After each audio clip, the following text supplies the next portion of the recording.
गुरु कृपांजन पायो मेरे भाई।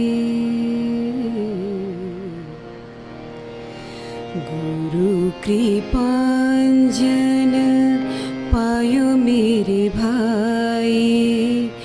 राम बिना कछु जानत नाही।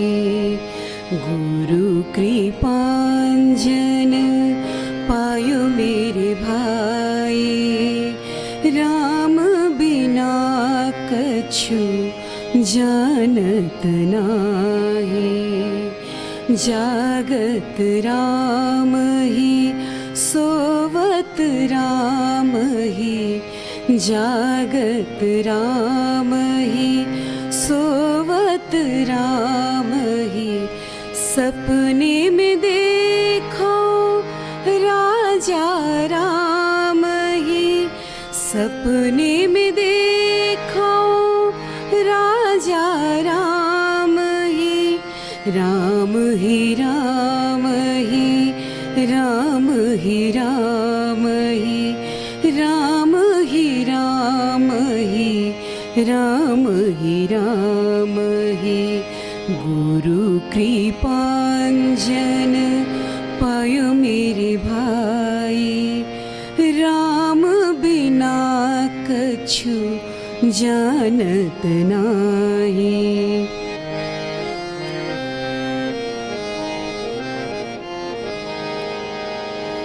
अंतर राम ही बाहिर राम ही। अंतर राम ही बाहिर राम ही। जहाँ देखो तहाँ राम ही राम ही। जहाँ देखो तहाँ राम ही राम ही। राम ही राम ही। राम ही राम ही। राम ही राम ही। राम ही राम ही।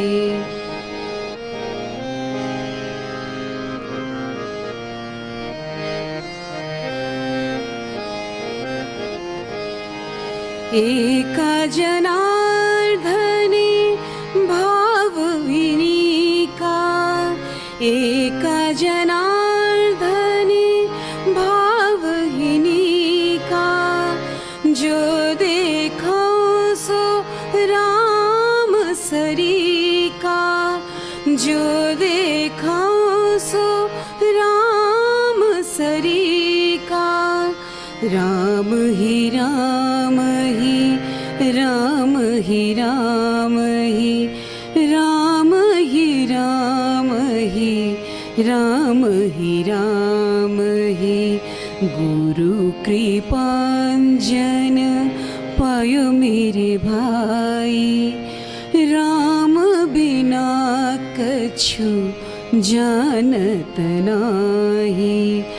राम बिना कछु जानत नाही। राम बिना कछु जानत नाही।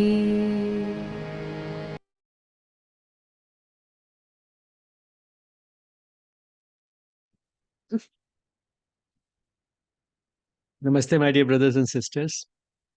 Love and blessings of the Mother and Sri Aurobindo to all of you from Sri Aurobindo Ashram, Delhi branch.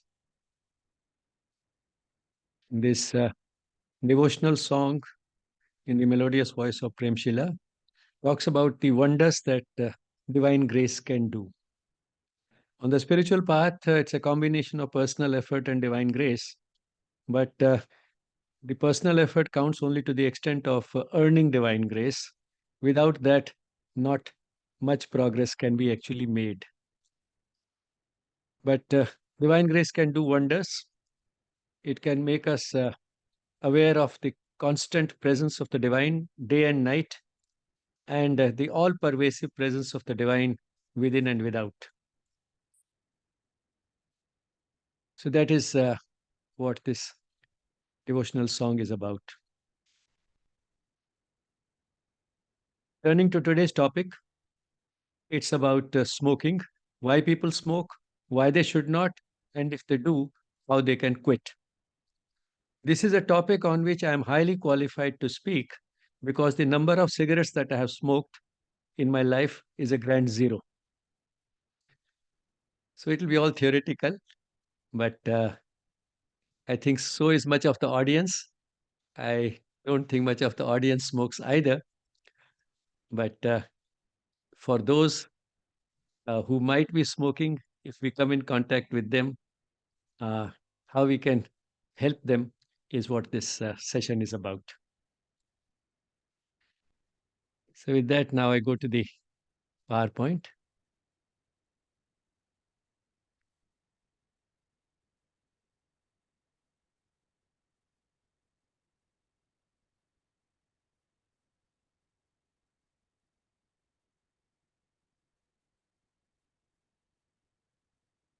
So, the title is The Why and Why Not of Smoking and How to Quit.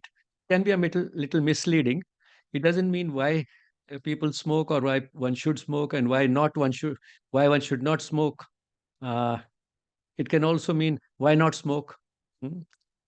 Which means as if we should smoke. But what is implied is why people in general smoke, if they do, why they should not, and if they do, how to quit.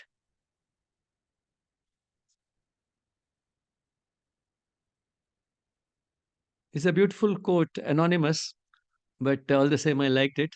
Cigarettes are killers that travel in packs.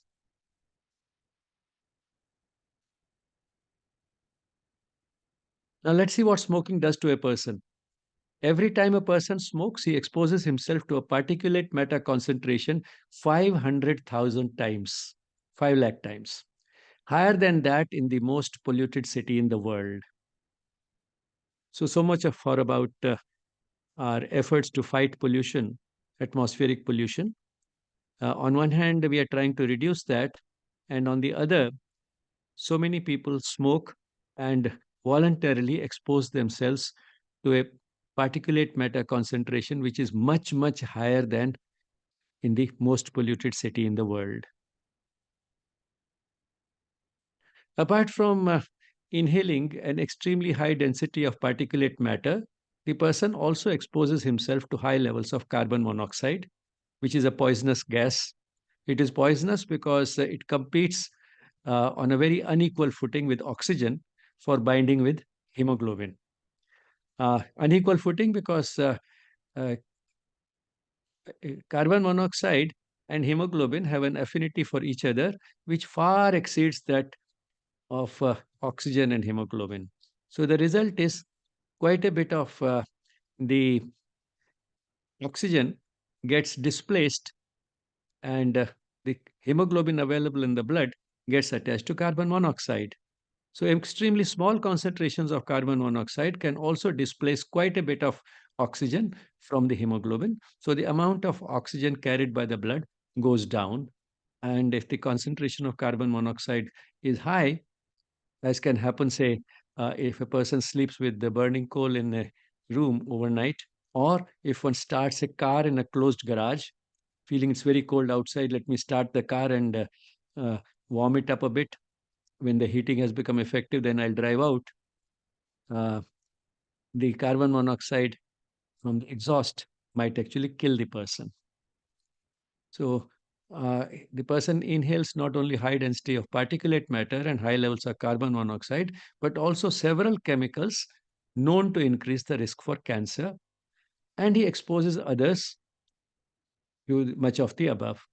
And most exposed would be his family and friends, people with whom he spends time, people who are near and dear to him. They also get exposed to quite a bit of the above. May not be to the same extent, but enough to be dangerous and risky, and they carry the same sort of risks as he himself does. Everybody knows that smoking is injurious to health, but yet some people do smoke. And why do they do? The beginning is usually a result of one of these things in youth. the peer pressure. If others are smoking, why not I? And sometimes the friends persuade the person to smoke. And if he does not, then they call him a baby. And therefore, he tries it. The first cigarette is not a pleasant experience. The person coughs and wonders why people uh, like this thing, which is giving me cough and making me feel nauseated and so on and so forth. But then, if he complains about it, he may be called a sissy. So he tries another one. The tolerance develops rather quickly, and he starts enjoying the uh, more pleasurable aspects of smoking. So it may start as peer pressure and a tendency to conform in young age to do what others are doing, others in the same age group, others around us. And if he does not, he may be considered a weakling and that he doesn't want. And also, youth comes with an attitude of defiance, breaking rules, which in another way is good because unless we defy conventions, there will be no progress. Progress implies change, and therefore, this attitude of defiance can be positive and can be used in a healthy manner. But then, to break every rule is not what this defiance is the best way to use. So, prudence lies in also having the discretion to use the courage that the person has to defy conventions, to defy and break rules which have been laid down for him by others, and when not to do it. So that discretion is also a part of that prudence which a young person should develop. The sooner the better. Then, there, fortunately, there are no more, but there used to be ads that make smoking smoking look very stylish. There was a series of ads under the banner made for each other, which were very common when I was a young boy. And this is one of those ads which doesn't exactly tell the person to smoke very carefully, it has been drafted. It just says made for each other, this boy and the girl, as if they have been made for each other. And then under at the bottom, it says filter and tobacco perfectly matched. So in Will's cigarettes, the filter and tobacco have also been perfectly matched. And then on the left hand side corner, you find in very small print the warning smoking is injurious to health. So the ad is technically safe in a way, but one can understand what influence it will have on young people.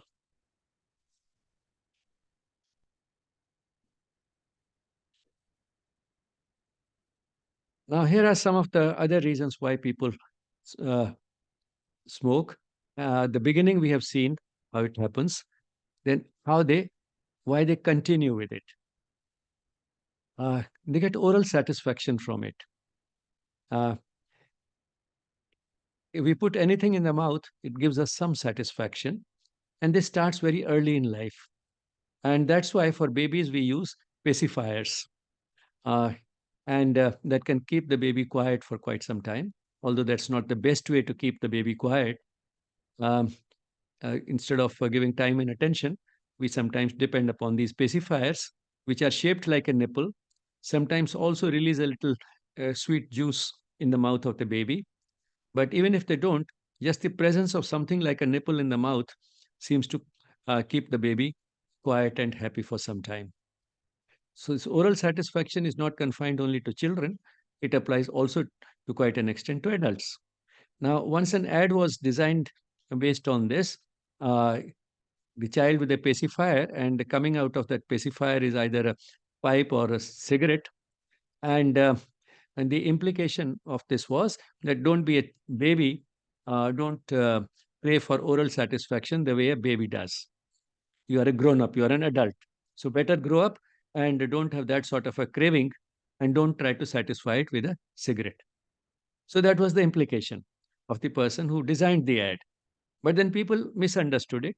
Some people thought the ad is trying to tell us that smoking a cigarette or a pipe is as innocent as a pacifier.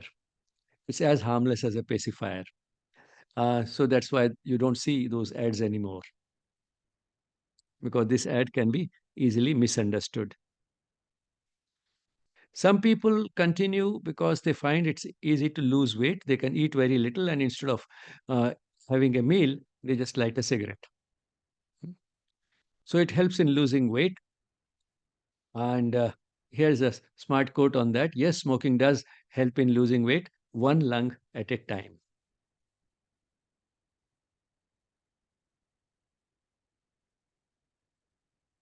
Then the person continues because the person gets addicted. The person can't do without it. Uh, the person develops withdrawal symptoms if the person tries to stop. And that's what made Mark Twain quip with his usual sense of humor: if I cannot smoke in heaven, then I shall not go. He was willing to give up being in heaven if he will not be allowed to smoke there. So intense is the addiction to smoking. And if the person does decide to quit, then he gets withdrawal symptoms, which might make him return to the cigarette. And uh, here are some of the symptoms which this picture shows: uh, headache, tiredness, irritability, sore throat, insomnia, difficulty to fall asleep. These are some of the symptoms that the person gets. And they are so annoying that the person may once again return to the cigarette.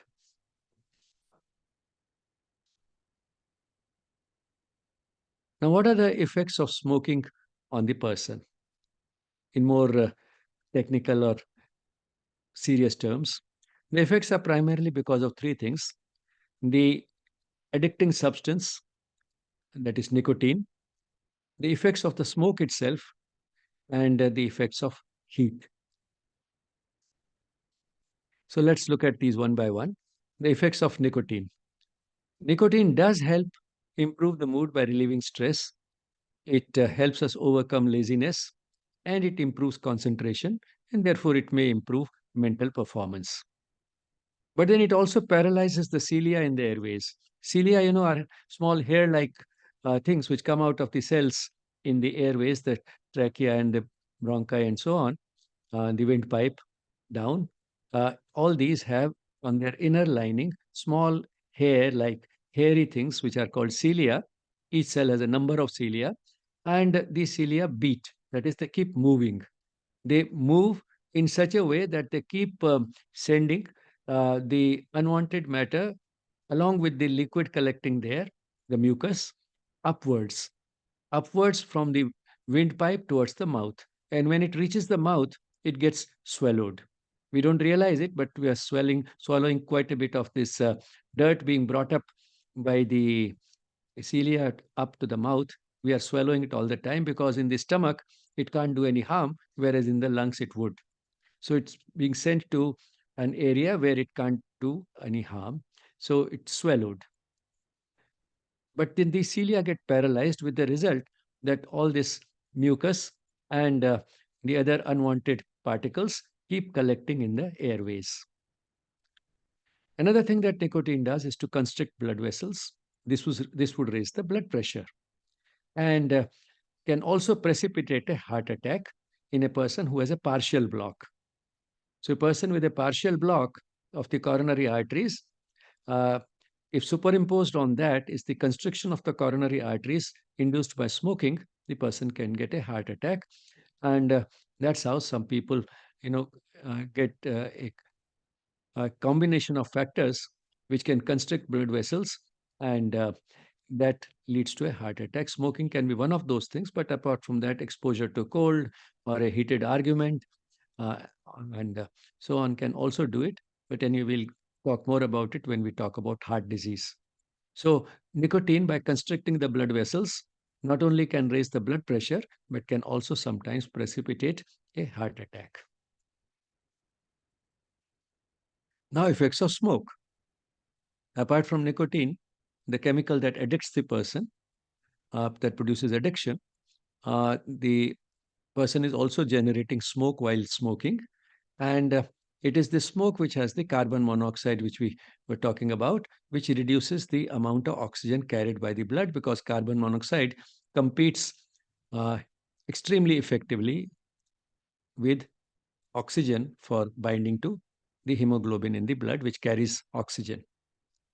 So it reduces the oxygen carried by the blood. Then the particulate matter in the smoke, which we saw is much higher than in the most polluted city in the world. This particulate matter increases airway resistance, which means the ease with which air can flow through the airways, that goes down. The flow of air becomes more difficult, and that makes breathing difficult and may lead to breathlessness. And then the chemicals in the smoke, apart from nicotine, there are several other chemicals, hundreds of other chemicals, many of which are known to increase the risk for getting cancer. Now, the effects of heat.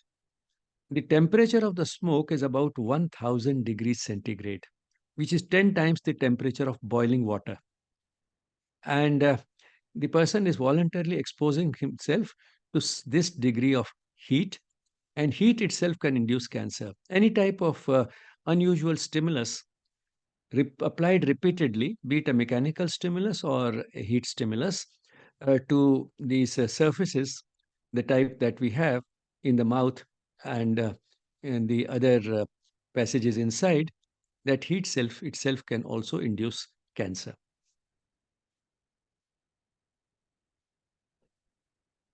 So we can see that the effects of smoking on health are all injurious. All the effects are injurious, and the effect is cumulative, which means that uh, it's not that a cigarette produces an effect and then it is gone and the next one will start from a clean slate. The damage done by the previous cigarette continues to be there. The effect is cumulative, and therefore, the longer a person has been smoking, more are the effects seen.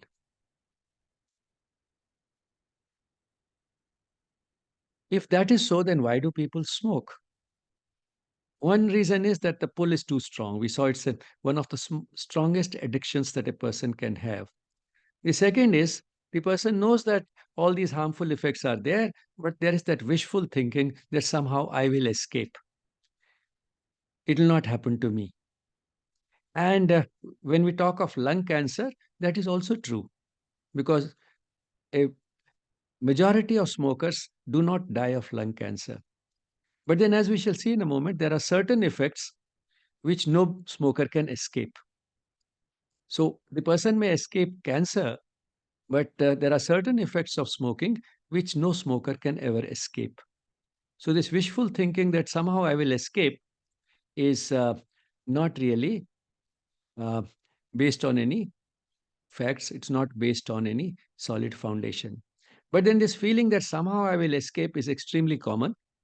And it applies not only to smokers, it also applies to people on the spiritual path. The spiritual path is a very demanding path. And by and large, we know what we should be doing.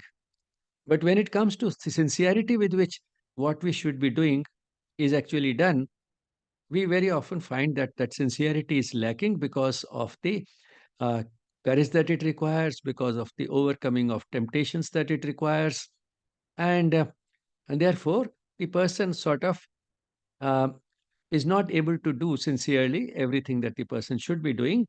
But then along with that, again, is that wishful thinking, well, somehow probably I'll escape. But one does not in that case either. So the person cannot cheat himself, the person cannot cheat the divine, and the person may somehow console himself with this type of wishful thinking, I'll escape. The person does not. There are no exceptions.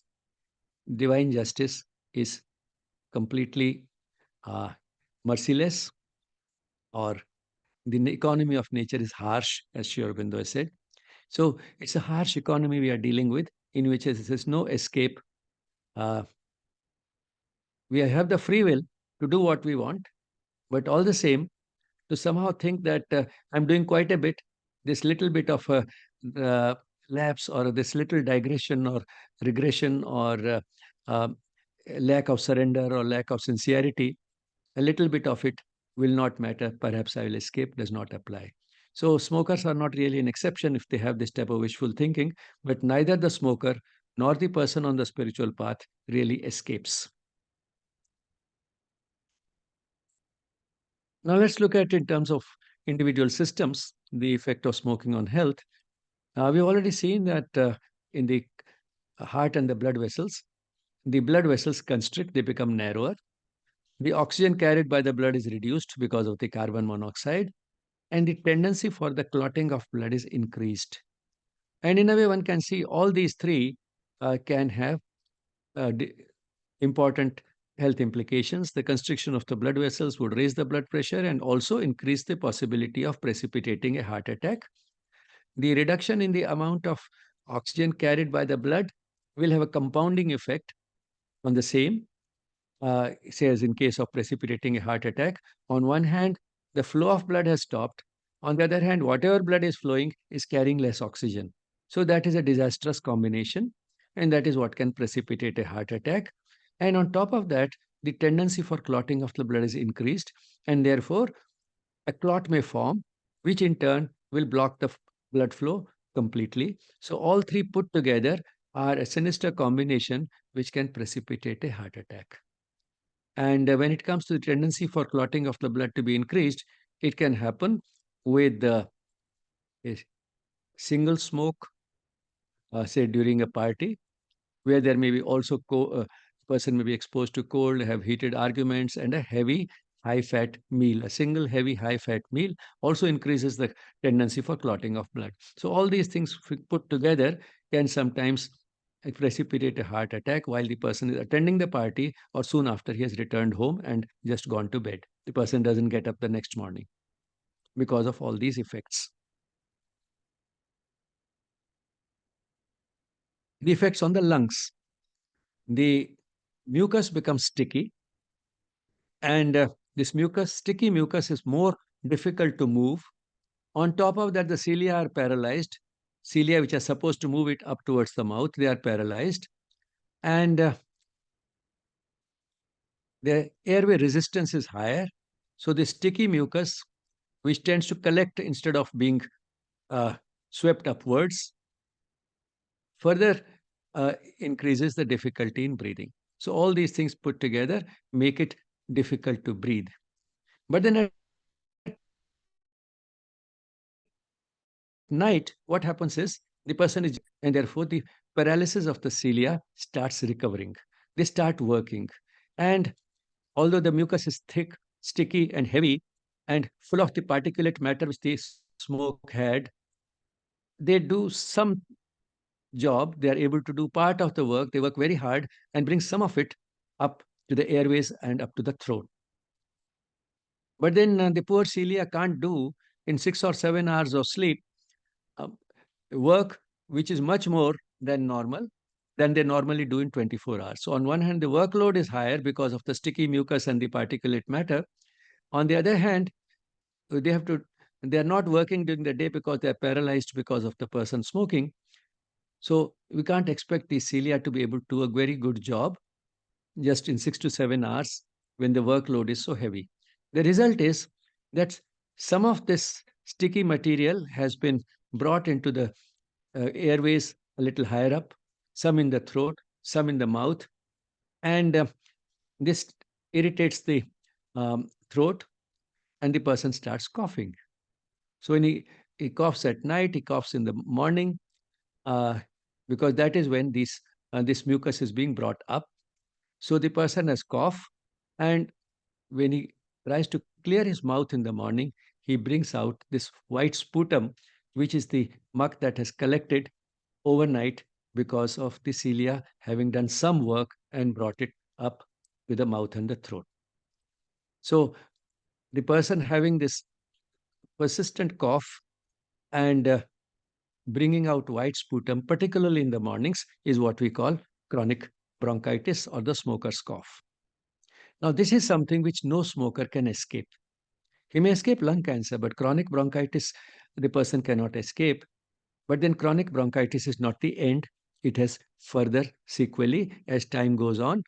And if the person continues to smoke, what is it that it can lead to? Now, all the mucus has not been brought up by the cilia at night, and therefore some mucus gets collected in the lungs. It stays in the lungs and the airways, and it gets infected. Now, when this mucus gets infected, it's no longer white, it is yellow. And the person starts bringing out yellow sputum, and the person has an infection. And because of this, he may get fever and off and on, frequent fever, and the person has now what we call bronchiectasis, which means the person is bringing out infected sputum. And because of this presence of this thick mucus in the airways start becoming wider. Wider, but doesn't mean the airflow is easier. They are wider because they have been stressed by this muck collecting there. So that is what bronchiectasis is. But then that's not the end of the story either.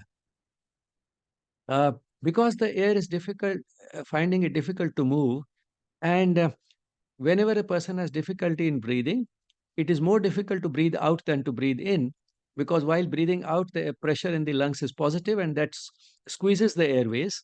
And through the squeezed airways, which are already blocked, it's more difficult to breathe out, and therefore the air starts getting trapped in the lungs. And therefore the chest starts becoming bigger. So the person has a big barrel-shaped chest, but still it is finding it difficult to breathe. So the person has a big chest, but a useless chest.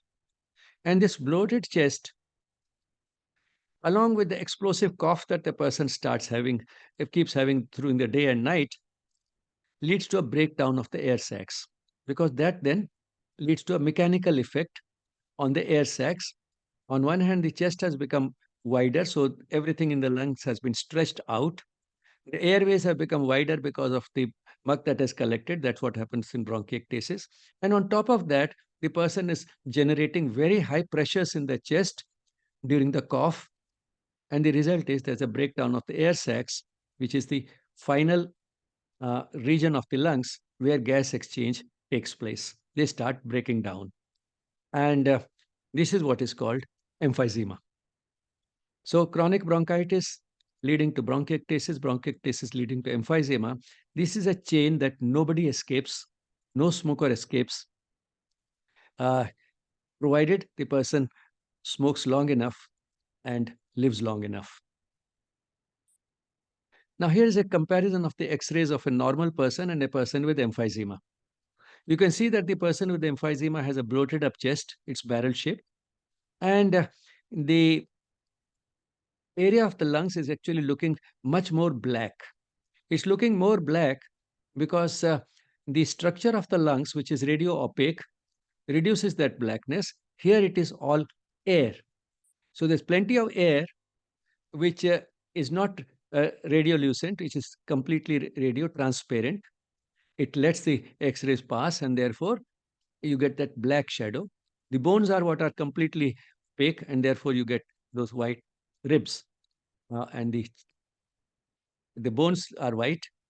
The normal lungs are neither fully white nor fully black. They are black because the air lets the X-rays pass, and the structure of the lungs does not let it pass fully, and therefore you have that grayish look. But in emphysema, that structure has broken down, therefore much more of the X-rays can pass, and therefore it's more black. So and that's the difference between the normal and the emphysematous chest as you see it on the X-ray. Now, bronchiectasis plus emphysema then lead to chronic obstructive pulmonary disease, because there's obstruction in the airways and it is chronic in nature, and this is what we call COPD, or chronic obstructive pulmonary disease. But then that's also not the end of the story. Now, because the blood vessels of the lungs now offer more resistance to the blood flow because of the breakdown that has taken place, because the narrowing that takes place and so on, the right ventricle, which pumps the blood into the lungs, has to work harder, and eventually it may lead to right heart failure. That is what we call cor pulmonale. That is, now the heart has also been affected, the right side of the heart. But then the right side of the heart and the left side of the heart are interconnected. So anyways, this cascade, nobody escapes, provided the smoker has smoked long enough and has lived long enough. So much for somehow I will escape. But again, that's not the end of the story. Since the two halves of the heart are intimately related, cor pulmonale, that is involvement of the right side of the heart, may lead also to left heart failure. Then we call it congestive heart failure. And the same patient also has a greater risk of having coronary artery disease, that is blockage of the coronary arteries due to fatty deposits there. And normally a person with coronary artery disease with an advanced block may undergo bypass surgery and may benefit a lot from it. But this patient does not benefit even from bypass surgery much, because the surgery bypasses only the arterial block in the heart. It does not do anything about the wrecked lungs. And the function of the heart and the lungs is interconnected, and therefore the person does not benefit much even from a bypass surgery.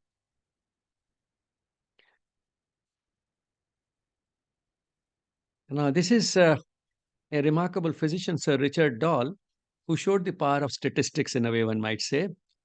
Purely on the basis of statistical data, which was very carefully analyzed, he demonstrated a very close association between smoking and lung cancer. This was a wake up call for the society as well as the medical profession.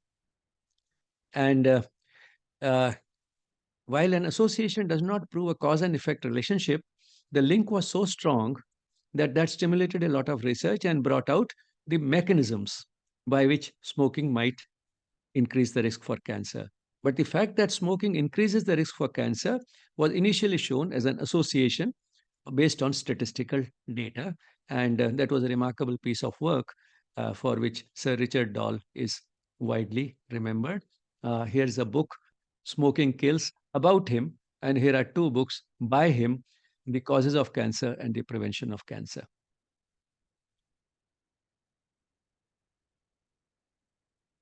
When it comes to cancer, smoking increases the risk for not only cancer of the lungs, but also increases the risk for cancer of the food pipe, that's the esophagus, pancreas, the urinary bladder, and the kidney.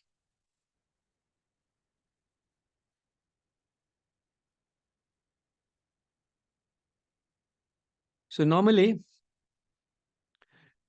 the smoke follows the fire, but here the smoker's smoke leads to a fire in a way. And here is some startling statistics.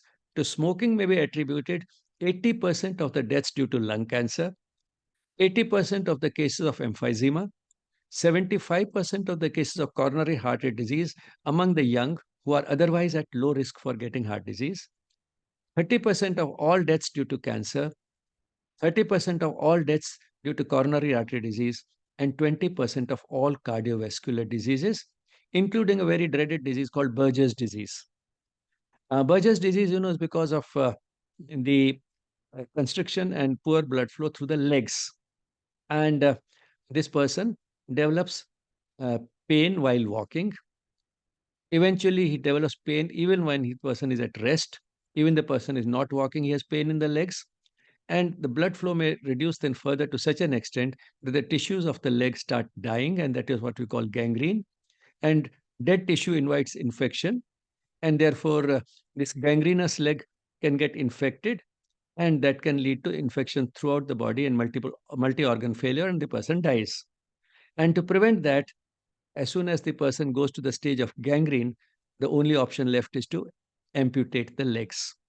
So the person loses the legs to stay alive. So the wide variety of cardiovascular diseases, not just high blood pressure and heart disease, but also Berger's disease, which is closely associated with smoking. It's a disease which is exclusively, almost exclusively restricted to those who smoke. Berger's disease. I have been doing what a good doctor generally should not do, and that is to frighten uh, his patients. But I have not been frightening anybody of the disease that the person may have. I have been frightening the person about something which quite a few people do voluntarily in spite of knowing that it is harmful. Why a person should not frighten a patient who has a disease is because there, one of the most important things that the doctor should be doing is to give hope to the patient. Because that hope coming from a qualified person increases the confidence of the person in the self-healing mechanisms of the body, and the person knows I will get well. When the person starts feeling confident that I'll get well, his chances of getting well improve. And therefore, a good doctor gives hope, does not frighten the patient. But what I have been doing is frightening, but not against any specific disease, but against a practice which is voluntary, yet and harmful, and yet not too uncommon. So now let's see if a person gets adequately motivated by all this knowledge and wants to actually quit smoking, how is it that the person can quit? Quite often, the person has only a half hearted wish to quit. The person is not fully determined. There's a great deal of hesitation that goes with it. Apart from the fact that the person gets some momentary pleasure, a fleeting pleasure from it, the person finds that the mental performance improves, and the person is afraid of the withdrawal symptoms. Apart from all this, uh, the person also knows somewhere that it is very difficult to quit smoking because smoking is one of the most powerful addictions. And the person also thinks that, well, I have been smoking for so long, the damage that I could do to my body is already done. So once the damage is already done, let me at least continue to enjoy what I enjoy doing, not realizing that the effect is cumulative and progressive. Um, but these are some of the two reasons why a person may hesitate to quit, and both have a grain of truth in them. But let's examine them a little more in detail. Giving up smoking is difficult. Once again, Mark Twain, with his uh, sense of humor, says, giving up smoking is the easiest thing in the world. I know because I've done it thousands of times. Hmm. So who says smoking is giving up smoking is difficult? Hmm? People like Mark Twain have done it thousands of times. So let's examine this first reason for hesitation to quit. That quitting smoking is very difficult. Yes, it is. But at the same time, the success rate is 20% at the first attempt. 20% of those who try are actually able to give up at the first attempt, another 5% at the second attempt, another 5% at the third attempt, and another 10% after more than 3 attempts. Which means that even after more than 3 attempts, only 40% of those who decide to quit are actually able to quit. So the success rate is low, less than half. May at the most about half of those who decide to quit are able to quit even after trying several times. But then it's a question of looking at a glass as half full or half empty.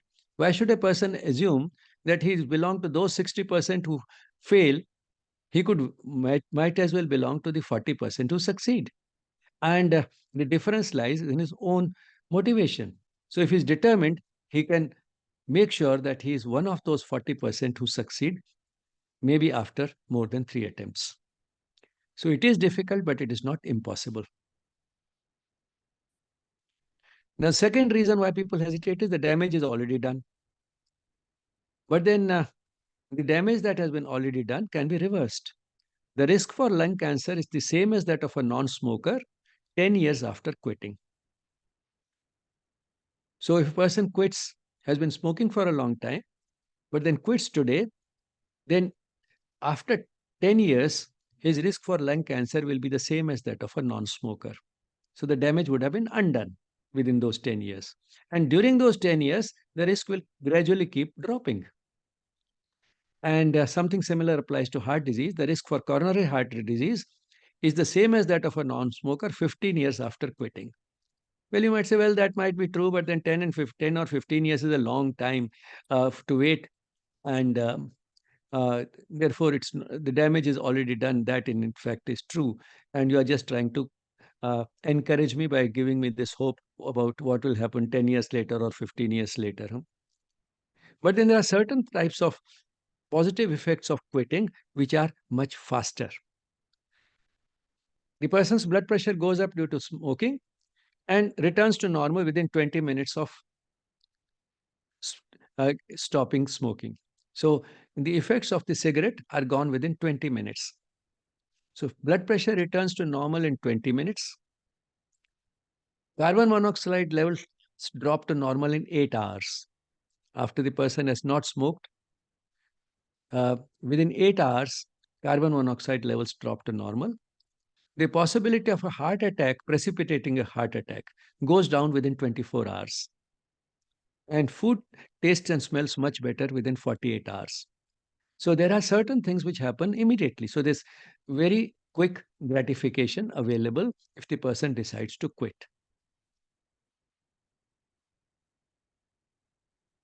Most important is to have a strong will, and for that the person has to be mentally prepared to quit. There are two methods by which a person might quit. One of them is to just decide one fine day, some auspicious day, that the person has decided from this day onwards I will not smoke. The second method is a gradual method over several days. That is, I'll reduce gradually the number of cigarettes smoked per day and finally bring it down to zero. So these are the two methods, as one can imagine, even using common sense.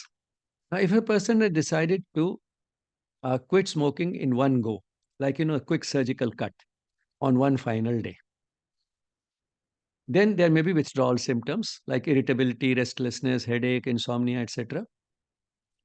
Uh, for that, one of the solutions is to use a nicotine patch or a gum. Nicotine patch, is a bit like an band-aid. It sticks to the skin and delivers small amounts of nicotine uh, in small doses throughout the day. Um, so the person gets the nicotine to which the person is actually addicted, but takes away the effects of the smoke and the heat. The nicotine gum is something like chewing gum that again delivers, if it is chewed in the mouth, it delivers a small amount of nicotine which is absorbed. And from nicotine patch, this absorption is through the skin. In case of the nicotine gum, the absorption of nicotine is through the mouth. And the person may use these to reduce the withdrawal symptoms, but then the amount of these nicotine patches or gums used should keep getting progressively smaller, so that the person does not get addicted to these instead of the cigarette. The addiction will go only if the dose of nicotine is reduced gradually, and that is important.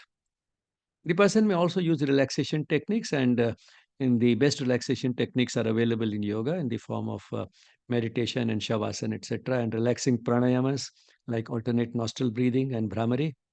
So person can use relaxation techniques to feel more relaxed. So this is if the person has decided to quit suddenly, quickly on one fine day. If the person has decided to quit gradually, then the cigarette to give up should not be the first cigarette of the day, because that is the most difficult to give up.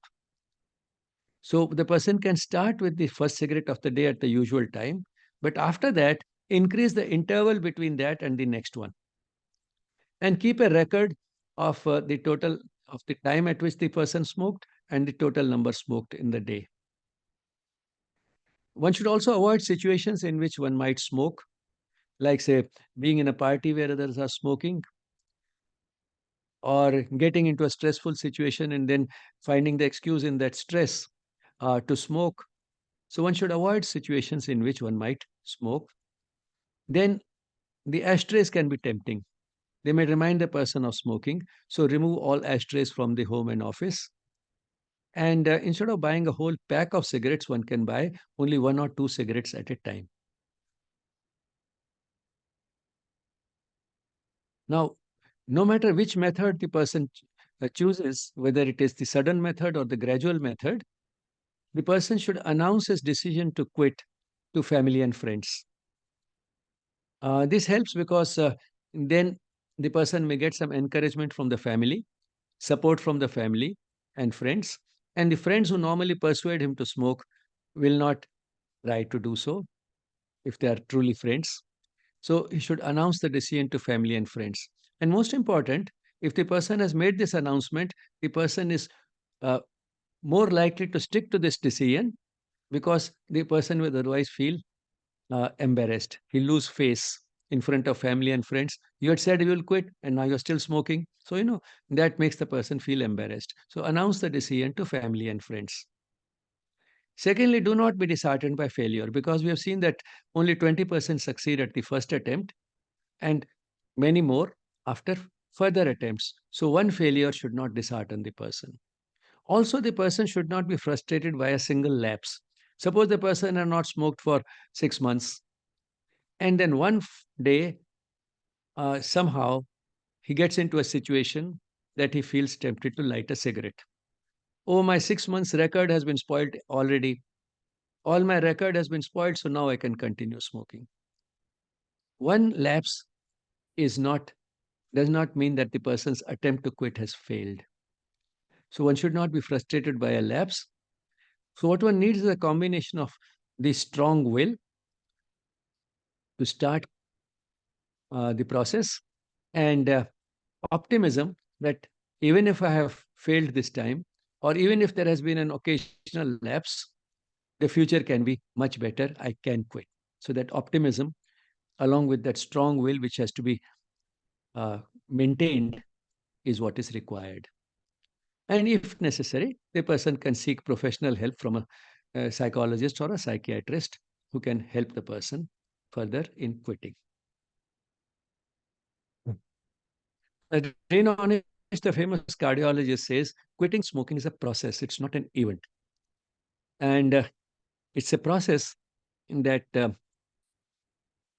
person like Dean Ornish, when he's talking about it, he's talking about the process of getting into yoga in the most comprehensive way. So, coming to yoga, let's see why people smoke. Some of the important reasons are to beat stress, to improve mental performance. Yoga does both these things and a lot more. It helps us beat stress. In fact, does something more positive. It helps us fill life with peace, joy, and fulfillment so that there's no room for stress. Stress is eliminated rather than just relieved. And it helps us improve mental performance by improving our ability to concentrate and by putting our intellect more and more in touch with that higher power, which is makes mental performance possible at all. You know, it's not about thinking, but being in contact with the one because of whom we can think. And when you are in that with that contact, when that contact is established, then the mental performance is the result of what comes from that higher source and just flows through us, through our intellect, which acts as an unobstructed channel for that force. So the mental performance can improves also through yoga. And it does a lot more to make life meaningful for us and useful for those around us. So we become happier and we radiate happiness. We become more loving and we radiate love. So, all the side effects of yoga, apart from beating stress and improving mental performance, are highly positive. And therefore, what yoga does is to make the very reasons for smoking disappear from the person's life. And when those reasons disappear, then the person is more motivated to quit. And that's how yoga helps also the person who wants to quit smoking. And also, yoga helps many people not to turn to smoking or to any other such fleeting pleasure uh, for the sake of just getting a momentary relief from stress or a little improvement in performance by overcoming lethargy or any such thing.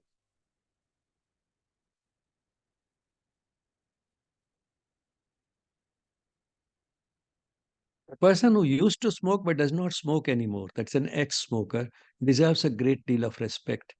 Because a person like me who has never smoked can stay away from smoking very easily. Because, especially when a person is on the path of yoga, one does not need, as we saw, the reasons for which people smoke or drink. Those reasons don't exist. and therefore it's easy to stay away from these things. But a person who has smoked and has gone through that process of addiction and has been addicted to something which is extremely addicting. So addiction to smoking is uh, perhaps one of the most difficult addictions to overcome. And therefore, if a person has been able to achieve that, if a person has been able to overcome that addiction to smoking, he deserves a great deal of respect, more respect than a person who has than a person who has never smoked.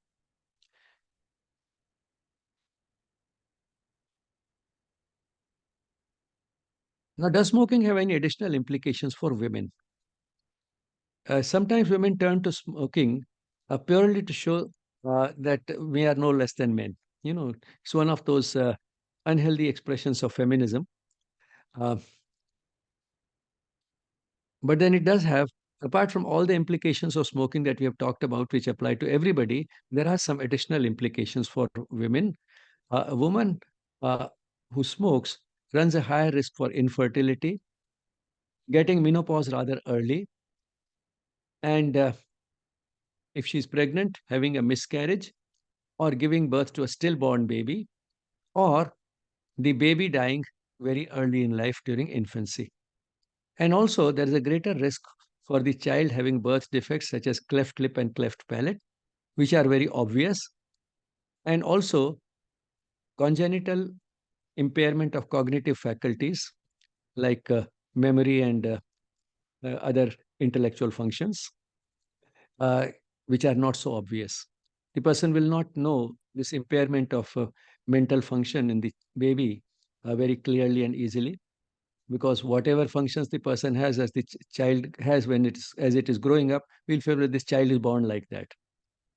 But the child could have had a much better mental performance if its mother had not been, his or her mother had not been smoking. So women uh, have some the implications of smoking are more for women than for men. That applies also to drinking. The tolerance to alcohol is about 50% that of men. So a permissible level for a woman is half that for a man. These are some biological differences that are built in. And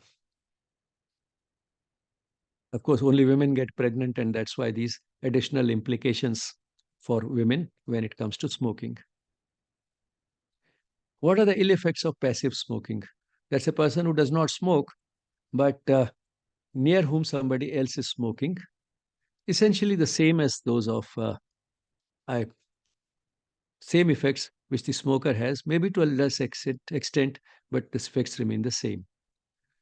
Even because of passive smoking, the person runs a higher risk for coughs and colds, bronchial asthma, bronchitis, and pneumonia. And one of the risks is that the child may pick up the habit of smoking. Uh, I was once counseling a lady who was complaining about her husband smoking, and she said her, I think, 3 or 4 year old child, you know, just picks up the something and then just like this and tries to blow the way the father does. So the son has started copying the father at the age of 3 as if something very normal and enjoyable. What are electronic cigarettes? These are relatively a recent phenomenon, and the first one was marketed about 20 years ago. The components of the electronic cigarette are that it contains a container, which may be called a cartridge or something, which has a liquid, and dissolved in that liquid, apart from other things, is a small amount of nicotine. It also has a heating element, small, tiny little heating element, which can heat this liquid enough for it to turn into vapors, and a battery to power this heating element. So there are ways of turning this battery on, so that I'm turning the heating element on using the battery, and then the liquid forms vapors, you know, small fine droplets which can be seen like smoke, but are not as hot as smoke. And it has nicotine, and the person can get this nicotine.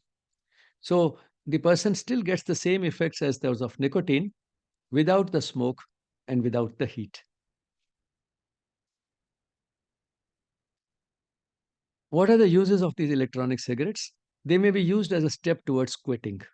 That is, the person has decided to quit, but finding it very difficult because of the withdrawal symptoms, and therefore the person wants a supply of nicotine. It can come from a nicotine patch or a nicotine gum also, but this is one of the more trendy and fancy ways of getting the nicotine. Uh, some people use it as a less harmful substitute for smoking. They have not decided to quit, but all the same, they use the electronic cigarette, which can be put like an ordinary cigarette in the mouth, uh, and you can see some sort of vapors coming out like the smoke from a cigarette. So the outer sort of feeling is similar, but it's a less harmful substitute. Some people use it to get around laws. For example, someplace smoking may not be permitted. I'm not smoking. The person can use an electronic cigarette and say, I'm not smoking. This is not a cigarette. It's neither a cigarette nor a pipe or nor a cigar. So you can try to use it to get around those laws. And it is also being used as a status symbol to belong to a certain class. And the practice sometimes called not smoking but vaping. Vaping, VAP comes from vapor. So you're using a device which creates vapors, not smoke. So it's not smoking, it is vaping. And there are vaping communities building up, which are rather classy in nature. So it's a status turning into some sort of a status symbol. What is nicotine replacement therapy? The person has decided to quit but is getting withdrawal symptoms. So we replace only the nicotine without the heat and the smoke, and then gradually reduce the dose of this nicotine delivered so that the person can eventually quit. And it, various things apart from electronic cigarettes which can give this are the nicotine patch, which delivers nicotine through the skin, nicotine gum through the mouth, nicotine lozenges again through the mouth, and nicotine inhalers through the nose. So nicotine can be delivered through other alternative routes without smoking. Does this nicotine replacement therapy really work? Even if the person has decided to quit and is not using these only as a substitute for smoking, wants to quit smoking altogether. Actually, the success rate is not very high. Only about 20% of those who stay away from smoking for 1 year, uh, only about 20% stay away from smoking 1 year after starting nicotine replacement therapy. So, those who try to use these less harmful substitutes for smoking as an alternative to smoking eventually return to smoking itself. 80% of them return to smoking itself and are not satisfied with these substitutes. So, in that sense, nicotine replacement therapy does not work. It helps uh, quit smoking only about 20% of those who use it even as a substitute for smoking. They don't find it pleasurable enough, and eventually they return to smoking itself.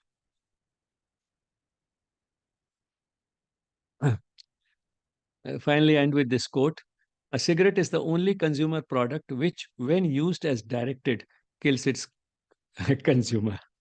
Consumer products come with instruction manuals which tell us how to use the product. The cigarette, even used as directed by the manufacturer, actually kills the consumer. Again, it's an anonymous quote, but it's beautiful. A cigarette is the only consumer product which, when used as directed, kills its consumer. And this material was largely based on this book, Back to Health Through Yoga, chapter 4. This chapter, which goes on to about 30 pages. Apart from smoking, this chapter also talks about tea, coffee, and alcohol.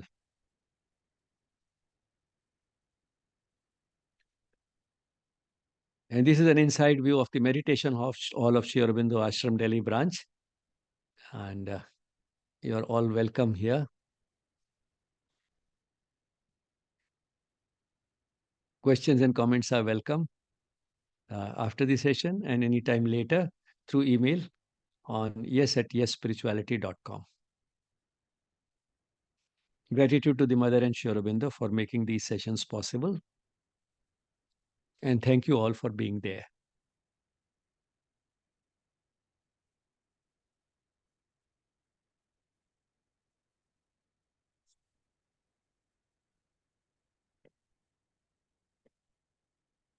Any questions?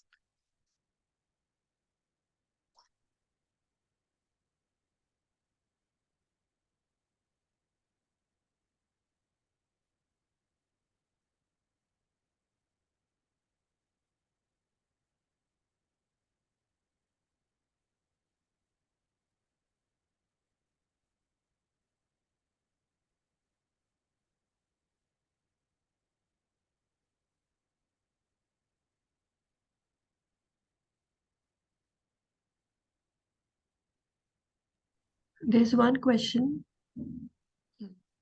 What are some other reasons for lung cancer other than smoking?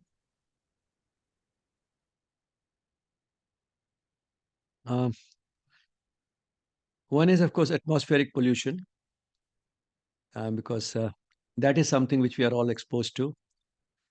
Passive smoking, atmospheric pollution, and a genetic predisposition. Uh, there could be other reasons which we are not fully aware of. But the fact is that while non smokers do occasionally get cancer, 80% of those who get lung cancer are smokers. So it's much more common among smokers than among non-smokers. But it's true that non-smokers can also get a cancer of the lungs. And just as you know, uh, we all have uh, weak points in the body. So if there's a process like cancer, which uh, keeps developing in all of us all the time in all places in the body. Now, it is during the stages of reduced immunity that the small little incipient tumor, that is the one which has started just developing, gets an opportunity to proliferate to an extent that becomes a proper cancer. Now, where it to happen would depend upon partly upon which organ has been already been exposed to something which initiates or promotes cancer, as in the case of smoking, or it could happen elsewhere where the person has a weak point in the body. So it's very difficult to say why exactly a person develops a cancer of one region rather than the other. Not always possible to say that, but all the same, um, the fact is that while non-smokers can get lung cancer, most of the lung cancer is among smokers. And while most smokers may get away without getting lung cancer, there are certain effects which we have seen no smoker can ever escape.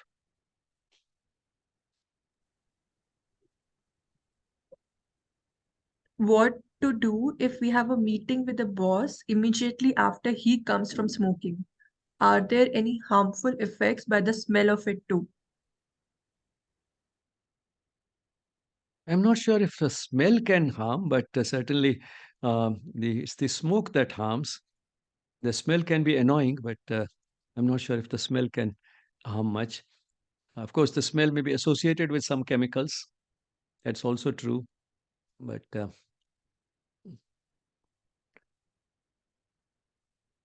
maybe one of the trendy things which now people are using, even if it's not required, is to use a mask. Maybe that might help.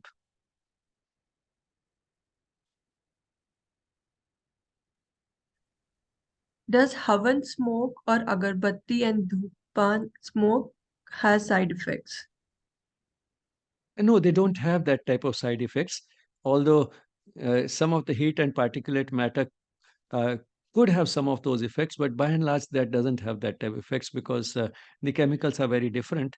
And in fact, in Ayurveda, dhumapana, that is smoking, is one of the treatments for certain conditions, but then the chemicals used are entirely different.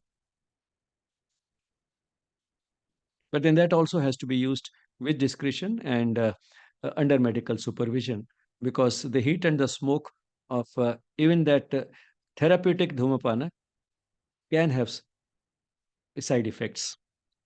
Some of the side effects are because of in the heat and the smoke. Fluid in the lungs is also a result of smoking.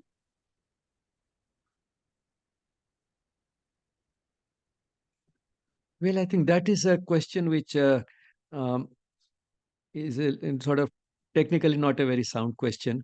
A fluid in the lungs, um, what does it person mean? Does it mean a pleural effusion? Probably the reference is to pleural effusion, that is fluid collecting around the lungs rather than in the lungs. And the uh, dictum, at least in India, is that any person who has pleural effusion has tuberculosis unless proved otherwise. And if it is not pleural effusion, it's not tuberculosis, it is generally cancer. These are the two main causes of what we call pleural effusion.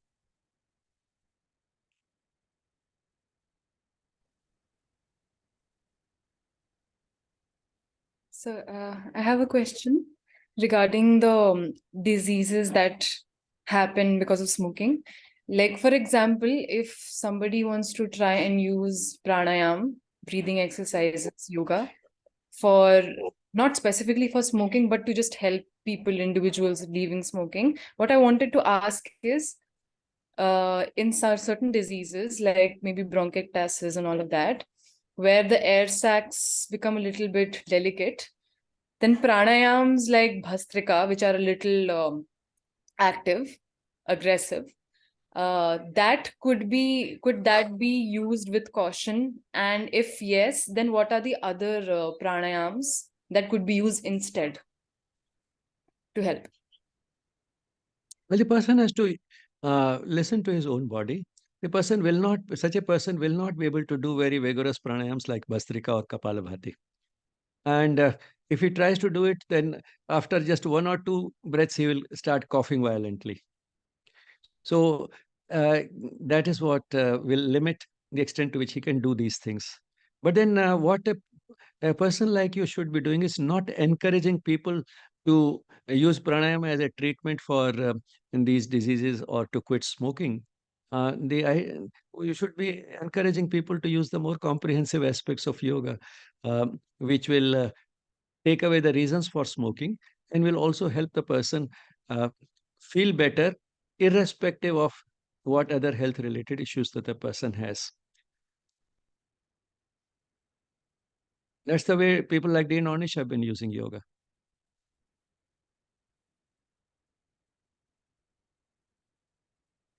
For the person, the this yoga should be only an sort of the disease or the which brings the person to yoga should be an excuse for coming to yoga, and not um, something which remains restricted to him as a part of the treatment, and that too only the physical practices.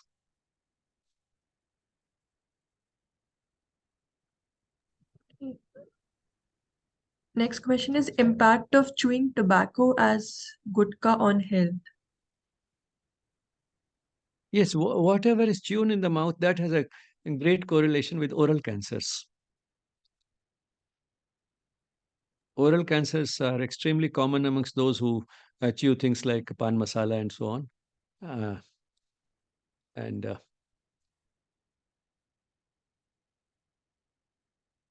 So it's not lung cancer, but oral cancers. Can smoking weed also lead to cancer of lungs? Smoking, bidi. Weed.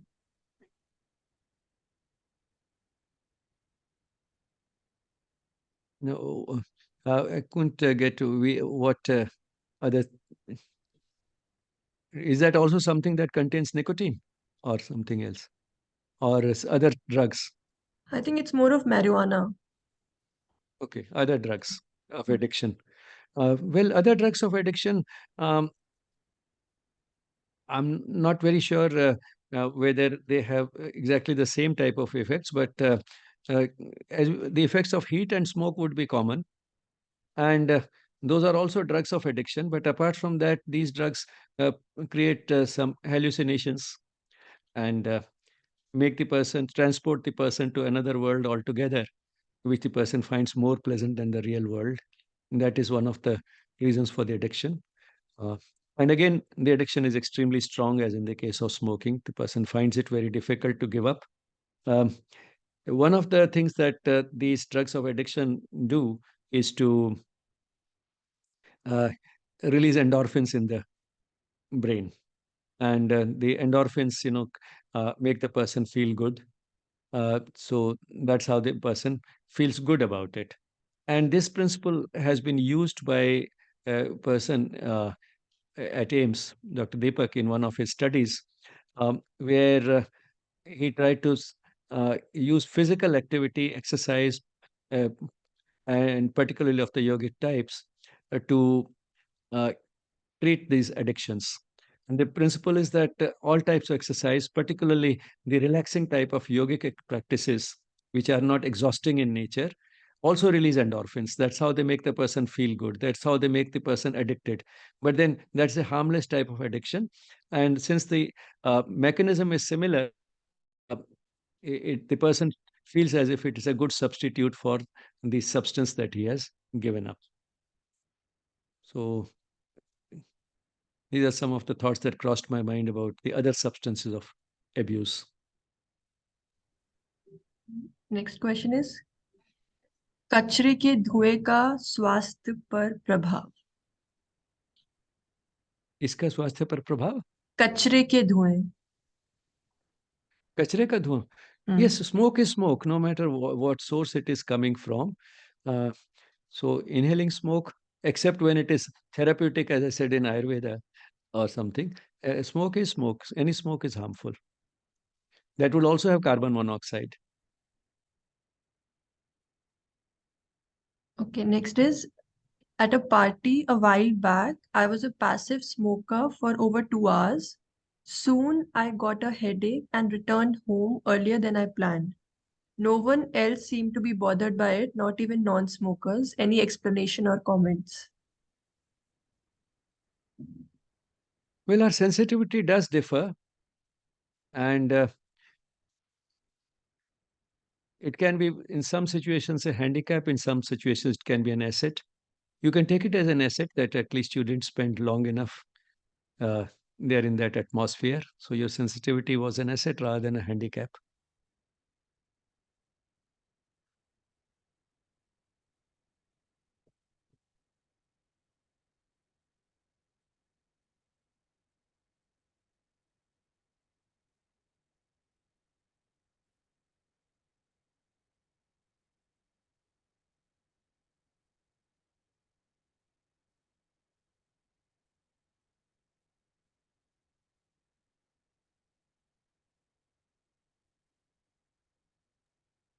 So we don't have any more questions in the chat box.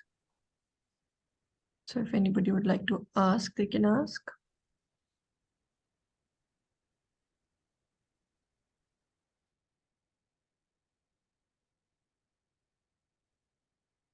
Yes, Mukunji, if you are saying something, that you can unmute. Yeah. Yes. How about the getting rid of the addiction of tea and coffee? Is the same procedure? That is much easier. And that is much Yes. easier because in case of tea and coffee, technically we don't call it addiction, we call it dependence. Okay. Dependence is much weaker than addiction, and dependence is psychological rather than physical, which means that symptoms are psychological, physical symptoms, tea and coffee. Okay. Yes. Thank you. Thank you.